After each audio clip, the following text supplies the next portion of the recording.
Hi everyone, Nick here, and today we're having a look back at another F1 2020 league race, and this time it's a special occasion because it's the opening race of the fourth season of the Serious Racing League.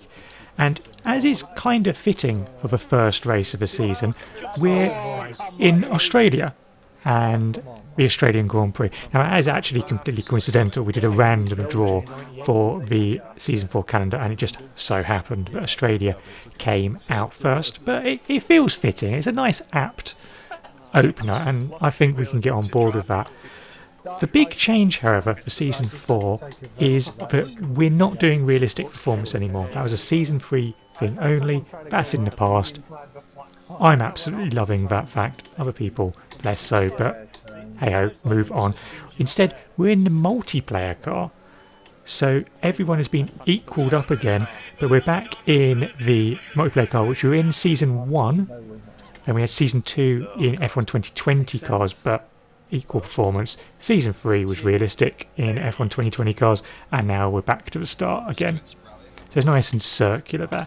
And as a result, I did feel a bit more confident in terms of how my chances were. At this point, obviously, if I'm not being held back by the car, I don't have that as an excuse anymore. So I was thinking, let's get back to the front. I wasn't thinking, yeah, got a win in the bag or anything like that, because there's a certain person called Tony who's kind of, a bit of an obstruction in terms of anyone winning races other than him. But I was definitely hopeful that we could go further forward. So into qualifying then, and I was reasonably confident about how I could do in qualifying. I didn't think I had pole position in me, as from the practice races we'd done, Tony just looked a little bit too fast for me, and Australia isn't one of my strongest tracks, although I've got some okay pace here. So my target was second, and I thought I was very much able to get that with probably a low 120s, maybe if I do well sneaking into the 19s. So our first lap we crossed the line to do a 120.658, which is a little bit off what we were aiming for, and was only good enough at that point for third. But there was definitely time in there, so we wound it up for another lap, and we had to do a bit better. So we were going to try and push a little bit harder, but also we don't want to get any invalidations. So you can see there we've lost a little bit of time through turns 1 and 2. Turn 3 I've been finding a little bit tricky in terms of trying to make sure if I actually brake late enough, but they're not too late, so then you end up going deep. Turn 4 I've been struggling with all for like the last couple of days of doing practice. It just wasn't going right for me. I was just always losing time there, and as you can see there, my first sector in the previous lap was very good. This one about a tenth down, so we had to improve. Did a little bit better through that corner, so we're less than a tenth down. And then this corner again I find really difficult to work out where to brake because there's no real reference points for it. So we've not had an amazingly good lap, and as you can see we're about a tenth and a half down, but this left right I can really send it through here and gain some time, and we've done really well there until please tell me CJ has the old V12 in that car. It's ended himself.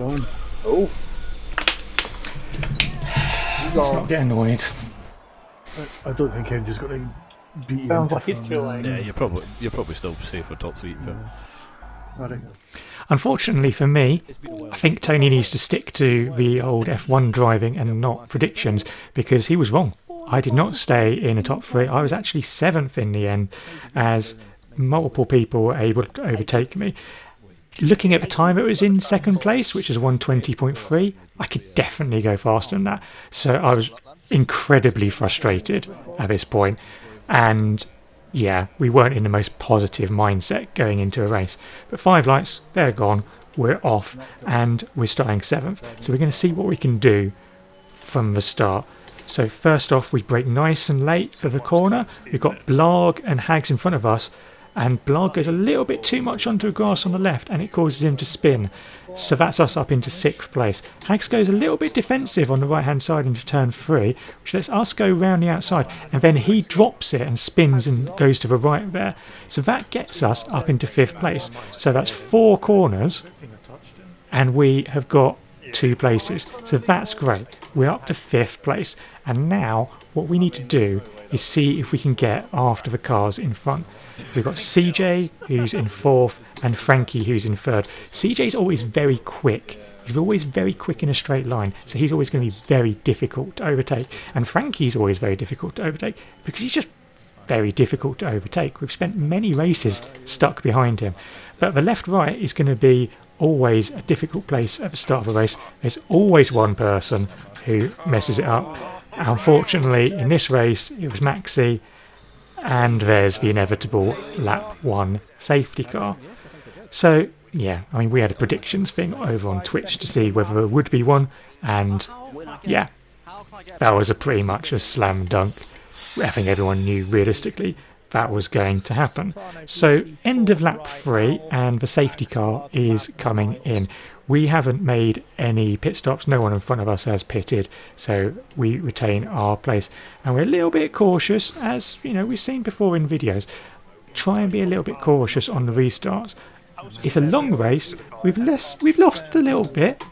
There's a little bit of a gap opening up ahead, and Jerome behind is probably a little bit closer than I'd want, but we survived it and we live to fight another day.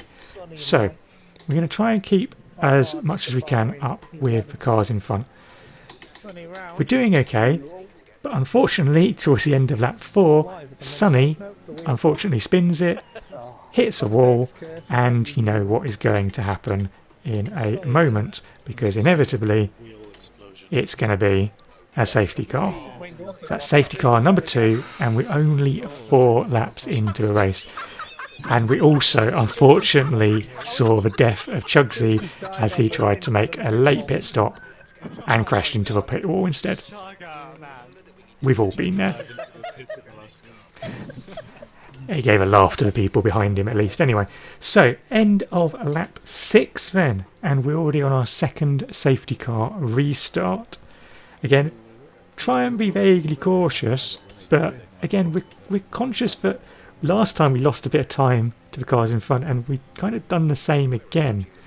And Semi behind us is not very far behind, and he's got good pace this season. Semi's looking like he's going to be really handy. So we do need to keep an eye on him. He's not just going to sit there and we're not just going to pull away from him. No questions asked. One thing that did help from the safety cars though was tyres. We started on softs, and as you can see bottom right corner, they hadn't worn a huge amount. So this was opening up the possibility to do a soft medium strategy. And as usually my tyre wear is quite good, I was reasonably optimistic here. I thought that maybe I could get that done, other people might go for it, and then my tyre life would be better than theirs, and it might help me at the end of stints. What wasn't going to help me though was the fact that the cars in front, I didn't necessarily feel like I was much faster than them, but I felt like maybe Frankie was holding a pair of us up. It was just, how was I going to get past them? I had DRS there, rich fuel and a decent run, and the cars in front pulled away.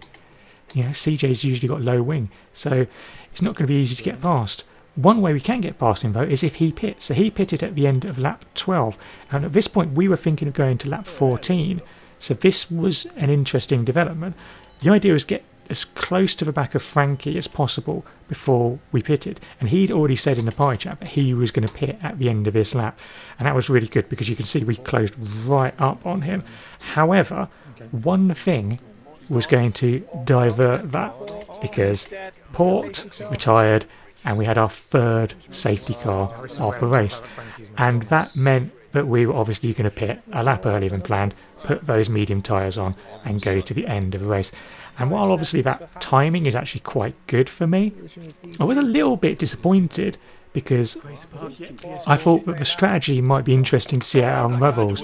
That whole thing of me saying maybe my tyre wear could help out towards the end. Well, I mean, if we keep on having safety cars, tyre wear stops being too much of an issue, and this also lets some cars behind pit for newer tyres. So you can see top left hand corner, Hom just popped off the list there that he put some soft tyres on, so he was going to be a very speedy come the restart. And the restart happened at the end of a lap 15. We hadn't done any racing laps on these tyres, so obviously going to be a little bit cautious. We're a little bit closer to Frankie ahead than we have been before. But CJ, who we were able to jump in the pit stop phase there, has actually dropped off a bit. So we've actually had a really good restart there. So the idea now is going to be, okay, let's stick with Frankie as closely as possible and see what we can do. So the cars in front are a bit of a mismatch of some people on hards, some people on soft, some people on mediums, and there's going to be a bit of people going back and forth. One of the cars who was going to be going more forth and back was Hom. I said he had those soft tyres and I said he was going to be pacey, but I wasn't expecting him to just launch past me on the exit of left-right.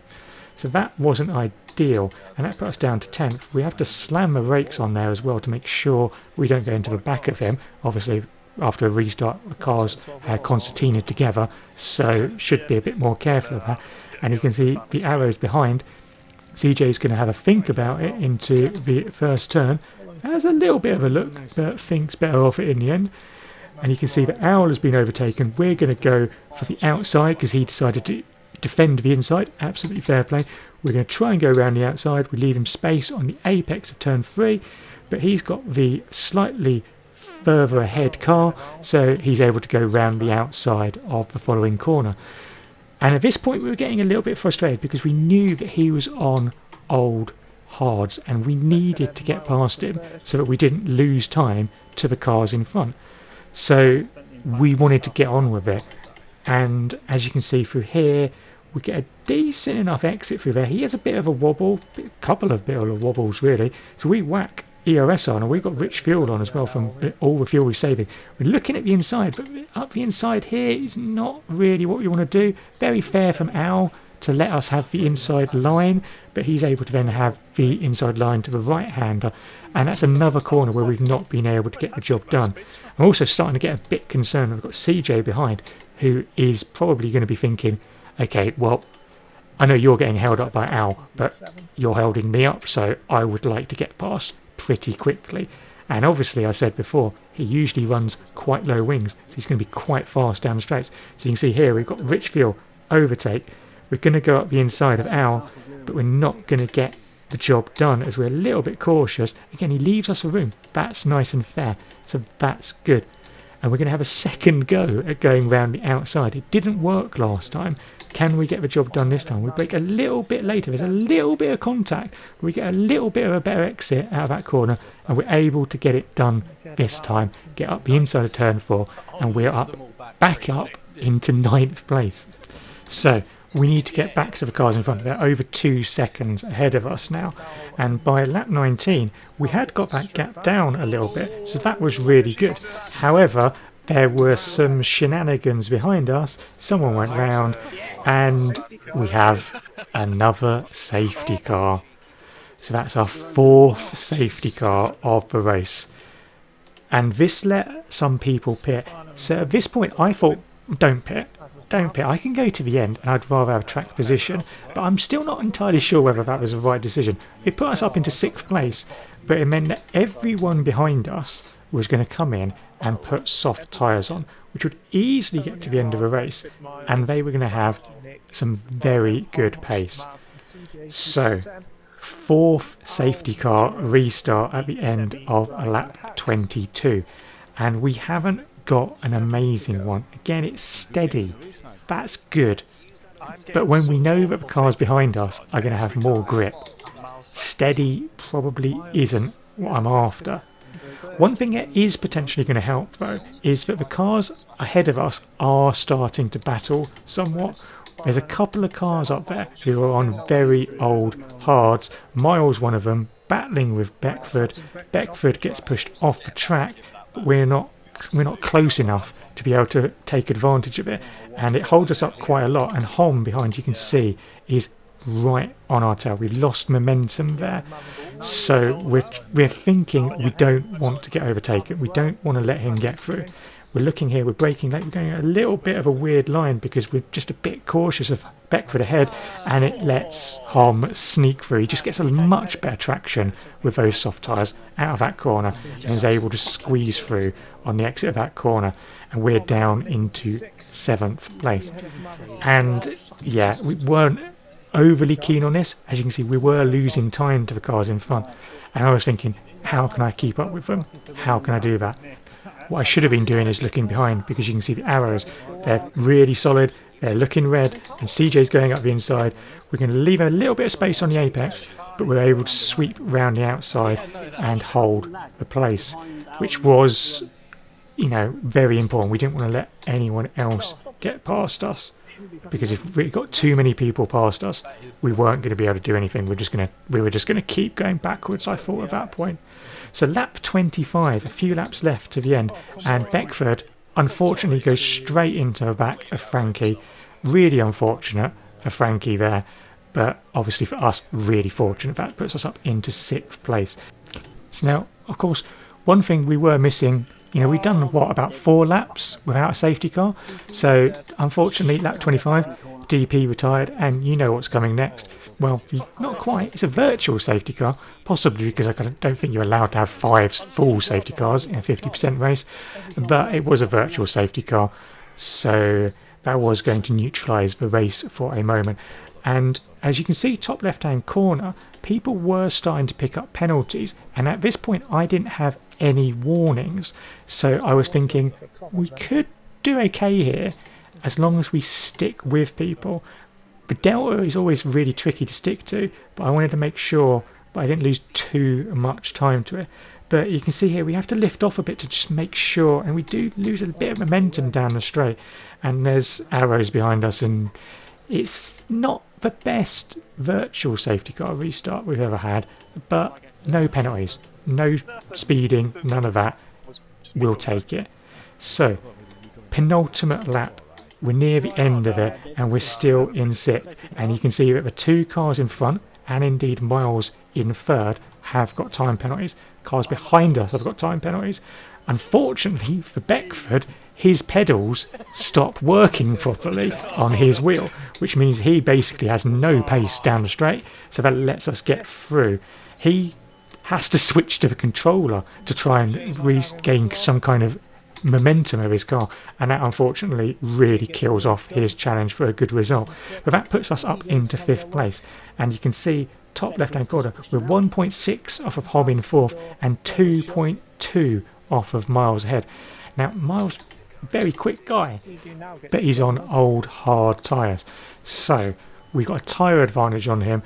We've got rich fuel, loads of that after all the safety car nonsense, and we've got some ERS, so we need to just make sure we keep up with him. Obviously no warnings means in theory we've got 3 corner cuts. We're obviously not going to intentionally corner cut, but at least it means it's unlikely that we're going to accidentally pick a penalty up ourselves. So we need to be fast, no mistakes, and we could salvage a podium from this. So only 3 corners left after this one. We've got a right-hander coming up here. Easy to mess it up if you go too wide and too excited on the throttle. Last proper braking point, turn it left in there, nice and solid. We can see top left hand corner, we're less than 2 seconds now off of Miles. We get the last corner done, no problem, bomb it down the straight, and after time penalties are applied, we jump up into 3rd place. And at the time I was not overly happy with that, because I was still frustrated by how my race had gone. I didn't feel like I'd had a very good race. I didn't feel like my pace had been very good, but I mean, in retrospect, I've started 7th and come 3rd against some good drivers who've got good pace, and I've finished ahead of them. They had issues, some of them more unfortunate than others, but we got the job done. So I really should probably be a bit happier about that. Championship standings, well, you know, obviously we're 3rd in standings. The bonus point for fastest lap went to Tony, so he gets an extra point to extend his lead a little bit more already. I'm sure he'll be there all season, but never mind. And yeah, what have we learned? I've mentioned it just briefly now. I think sometimes I just need to be a little bit more positive and a little bit less hard on myself. As I say, I was frustrated after qualifying. I was frustrated after a race, and I've got 3rd place at a track that I'm not amazing at, and in a race that was just, apart from about 6 laps in the middle of it, was just all over the place because of the safety car restarts and the people on different strategies and all sorts of things going on. So it's a good result, and I think I just need to take that and just say, look, you've done well there. Fair play. Move on. Next race. Let's crack that one. We'll see. We'll see how that goes. Fingers crossed anyway. So that's the end of this video. Thank you very much for watching, and I hope you've enjoyed it. If you did, then don't forget to do the old liking, subscribing, and let me know what you thought of it down in the comments below. It does help out the channel massively, so it's hugely appreciated. Thanks in advance. If you want to catch up with me on social media, then Twitter and Instagram are good places to find me. I'm Alfred Bulbasaur. You can catch up with us between videos and between streams over on Discord, so hit the description below for the details of that.